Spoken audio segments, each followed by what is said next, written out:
Hello again, and welcome to Module 3, where we'll focus on conflict, difference, and diversity. Key aspects of group communication we need to understand to be more successful in our professional and civic groups. We laid a good foundation in Module 1 by rethinking communication, developing a more sophisticated understanding of communication as social construction, and recognizing the important hidden forces of group interaction, like context, design, and systems and institutions. Then in Module 2, we built on that foundation with some of the practical and functional dynamics of group communication, group development, and decision-making. Now we turn our attention to some of the more personal dynamics of group communication, especially concerning how group members get along with each other and the unique characteristics that each member brings to the group. All this is crucial for our understanding of group communication because the so-called human element of group work is always present. People are often the source of great frustration and dysfunction in groups, but our humanity is also our greatest source of ingenuity, innovation, and insight, enabling us to solve problems and accomplish things we simply could not do on our own. So we have to figure out how to work well with other people, how to leverage our diverse backgrounds and experiences and perspectives, and even how our groups can be more equitable and just.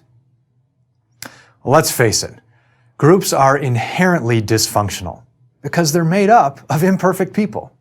In fact, if you ever find the perfect group, don't join it, because you'll ruin it. And so would I. So the issue isn't how we can eliminate our flaws, but rather how we can manage and mitigate our imperfections, and even channel that energy towards more productive outcomes.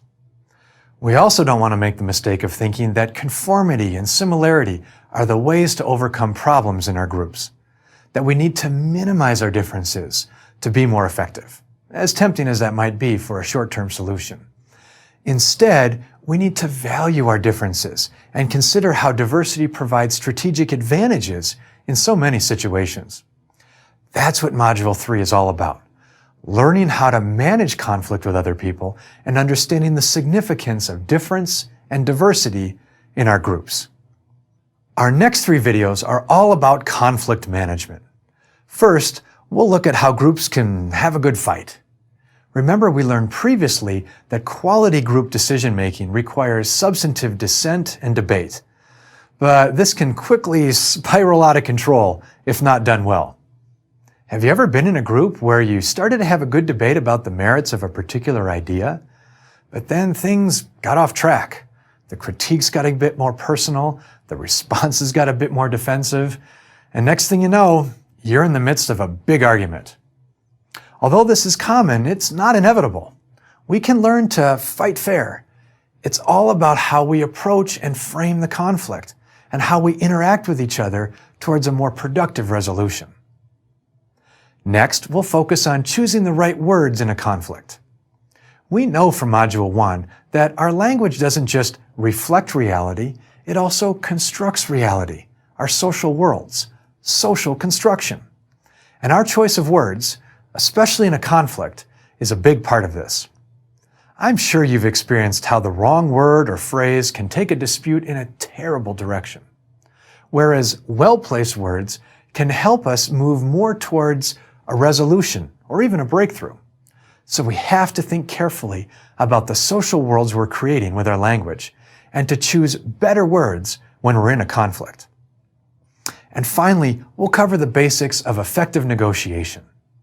How do we navigate the territory when people in our groups want different things?